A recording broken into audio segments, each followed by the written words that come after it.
and welcome to the Gist on StratNewsGlobal. I'm your host, Ramananda Sengupta.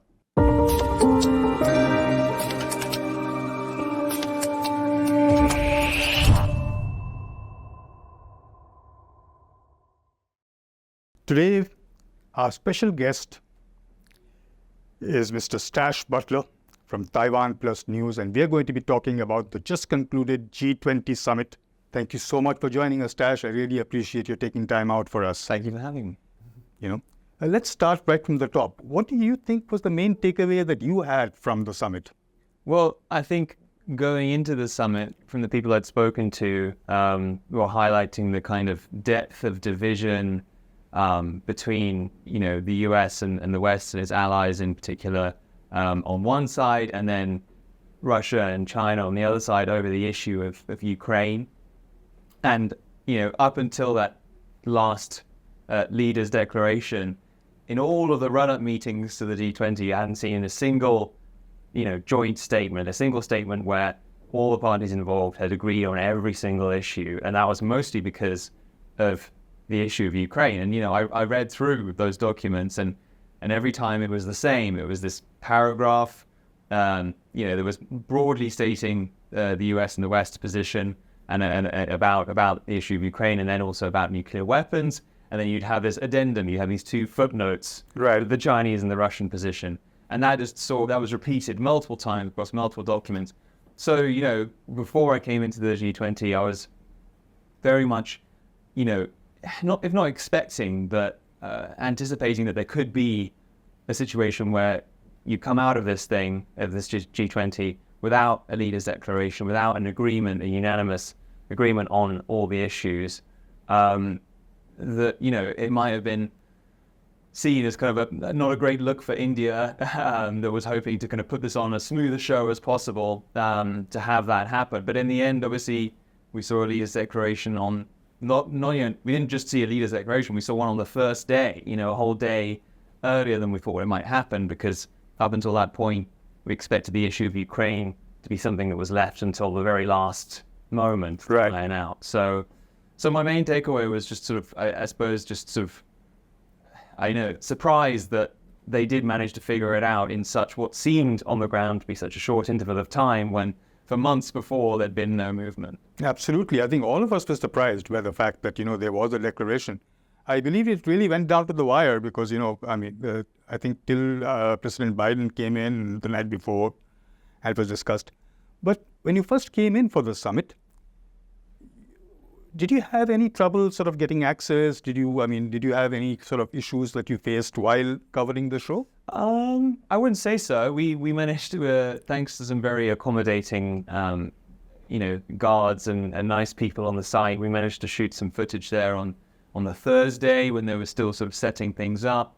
Friday was kind of off limits. But in terms of the whole process, from the moment we applied for accreditation and stuff to attend, we had the help of Taiwan's, of the India office in Taipei, from the very beginning, kind of helping guide us throughout and helping us with some last minute kind of changes and additions too.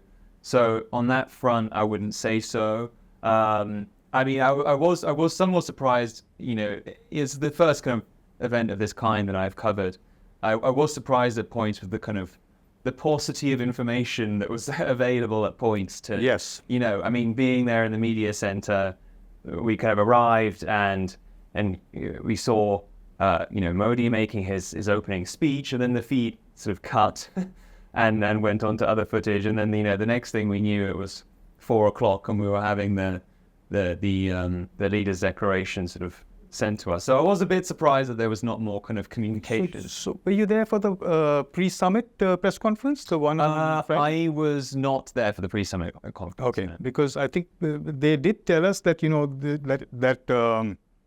information would be given out in the Telegram channel, as you mentioned earlier. But I don't think a lot of people got that, because even when I was there, I had to actually tell people, there's a press conference on. Yeah, the press conference, but even the Telegram channel I found was sort of strangely silent for a place where there must be lots of things going on. You've got 20 different, 19 countries in the European Union, and then also the African Union and all the other international organizations being invited. There's lots of conversations and stuff going on. There must be things happening, but yeah, it was a shame not to be kind of kept more abreast. I know. I agree with you on that one.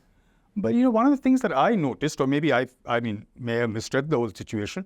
I saw a lot of journalists from across the world. I think there were about 2,500 or 3,000 journalists.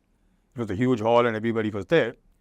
I noticed that the journalists were all sort of ganging together in small groups. And in fact, the place where I was sitting, there was a large Russian delegation and nobody was talking to them. Oh, really?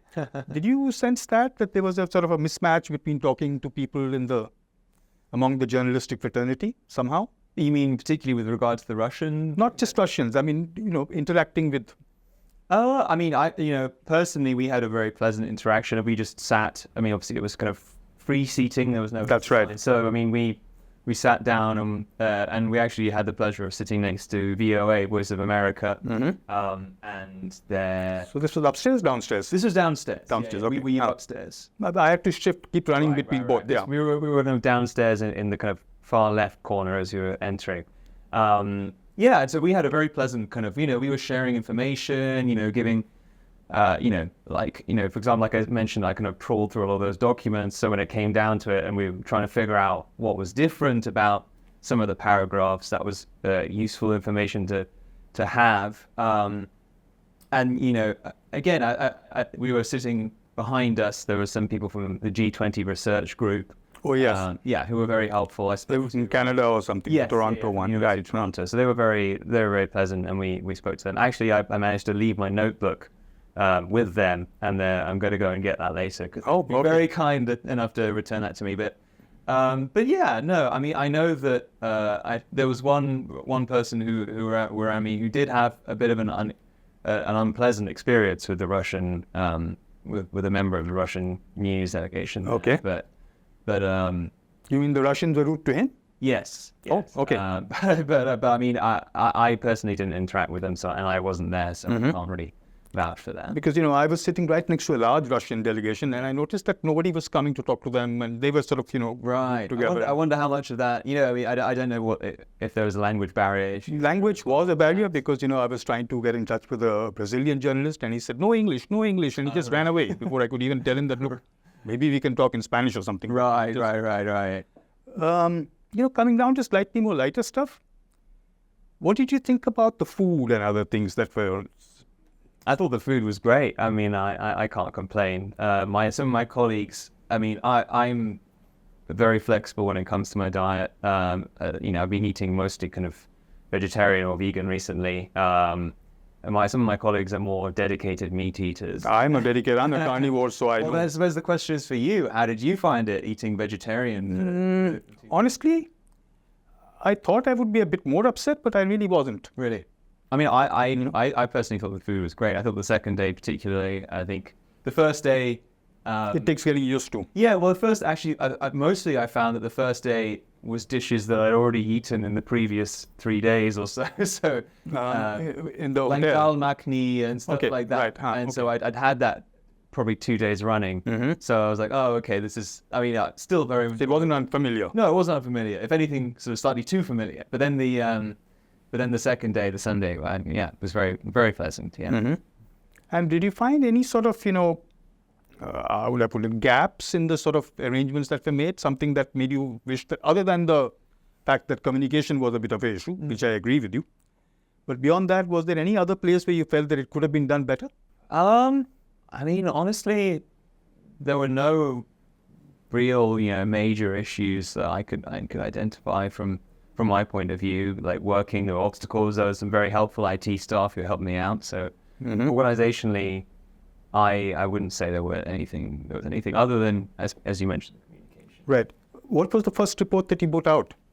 The first report that I put out on the G20 was actually before the summit began, and as kind of previewing some of the key issues and particularly like I mentioned the uncertainty surrounding whether any agreement would be reached over in Ukraine, and then because of Taiwan Plus News.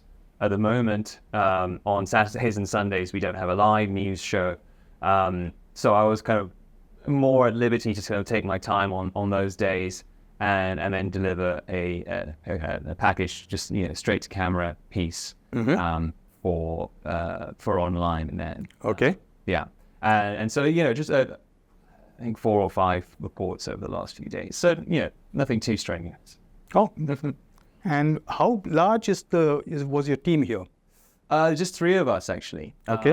So it's myself, it's videographer Leon, and producer Shubham, who's working with me in Taiwan, but he's Indian and has lots of experience working with Indian news. So he's been an invaluable resource in terms of finding people to speak to and knowing where to go and who to talk to. So just the 3 of us, quite a small team. But I mean, in the past, when Taiwan Plus has sent people out, it's often been just a reporter and a videographer, and then if necessary, they'll find a fixer on the ground. So I feel lucky that I have a dedicated producer from Taiwan with me, with Shubham. So yeah. We were talking earlier, and I asked you whether this was your first visit to India, and you said you were here in 2012 or something like that. I believe it was 2012. Yeah. What difference do you see in India since then and now? That's a good question. I mean, I'm not sure I can comment too much on the differences, because I visited Kerala back then, and that's a different part of the country. For a true comparison, I'd probably have to go back to Kerala. And you only went to Kerala? You didn't travel to Kerala? No. I mean, I was with my family, and my parents planned out a great trip, kind of touring around Kerala. So I didn't actually spend. So you did the houseboat and stuff like that? Did the houseboat, indeed. Now I'd forgotten about the houseboat. Thank you for reminding me. But yeah, I mean, Delhi is a big city compared to, I think, like Cochin and places where we were staying. So, but yeah, I mean, it does seem like we were riding autos or tuk-tuks around everywhere. I haven't really done that here in Delhi. It's been we had a dedicated driver and taxis and stuff. And are you going to be here for a few more days to enjoy that? Sadly, we're leaving tomorrow, but on the plus side, we're leaving late in the evening, so we have all of. So you have at least some time. Okay. Some time, yeah. Okay. Enjoy some of Delhi's. And we had this arrangement of you had to come to the stadium first, and then from the stadium you were taken to the thing. Was that something that you found unusual, or was that difficult for you to sort of? Well, we were lucky enough to have a driver, and Shubham, my producer, is clearly a very convincing speaker, because we were able on the first day at least to get access straight to the venue in our car. Leaving was a bit more of a problem because our driver didn't have a permit. He didn't have the certification to stay there. And so no, I mean, although the second day we were stuck at a traffic at a checkpoint for an hour. For an hour? Yeah. I don't know what, and that was actually, that was at the end of all the leaders were in the venue at that point, so I don't really know why they'd stopped us there, but we were stuck with this police checkpoint in front of us for an hour. We were actually about 500 meters from the venue at that point. So after an hour, we got out and walked. Carrying all your stuff with you. Yeah, I mean, thankfully we're fairly kind of lightly equipped, so so it wasn't too much of a burden just to walk along the road. But we were stuck at this checkpoint for an hour, and told that if we'd stayed there, it would be at least another hour more. So it's a good thing we got out and walked. On Sunday, that was yesterday. Yeah. There was talk about the place being flooded with the rains. What was your experience about that? I mean, I just came out and it had rained. I didn't find it didn't disrupt too much. The only potential obstacle was from a kind of journalistic sense, with filming outside meant that there was some continuity. So would flooding be the right word to use? I wouldn't say flooding. I mean, Taiwan has recently been hit by 2 typhoons. One was the first typhoon to actually, the eye of the storm passed over Taiwan, and that's the first time that's happened for a tropical storm in 4 years. So it's been a while. And so, when that happens, you see all kinds of flooding. I mean, I'm sure India is the same. I wouldn't say that what we saw on Sunday was flooding, particularly when we're seeing, in Hong Kong and Greece, much more severe examples of that kind of phenomenon. Wow. Okay. So what I'm hearing is that overall your experience was more or less pleasant. There was no really major, bar that 1 hour wait at the. Yeah, I mean, barring the 1 hour in traffic, no, I think I had a pleasant escape. Okay. Then let me just close this with the last question to you. When you go back, forget the professional part of it. Personally, what would be the main story that you would tell your friends about this particular visit? What is it that you're going back, with your sort of biggest memory from here?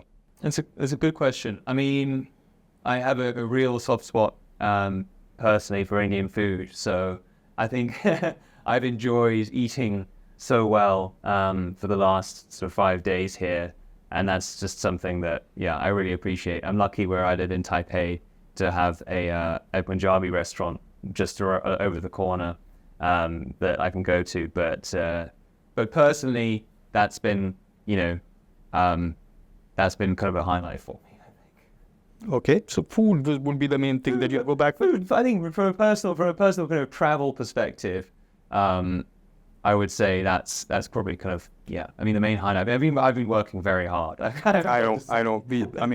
I noticed that, I remember seeing you talking to some channels out there and doing stuff. I think that sort of concludes, because I know you have a hectic schedule and you must be itching you should get a bit more time to see Delhi. I hope so. I mean, if you have any block you from that, you shouldn't go back and blame me for that. I'd love to see more of it. So thank you very, very much for coming and joining us today. And I appreciate the fact that you were honest and, out front with whatever you were telling us. Thank you so much. That was Mr. Stas Butler from Taiwan Plus News talking to us about his experience at the G20. Thank you very much again for joining us, and we look forward to having you again someday whenever you're back. I hope so. Thank you, and we'll see you the next time.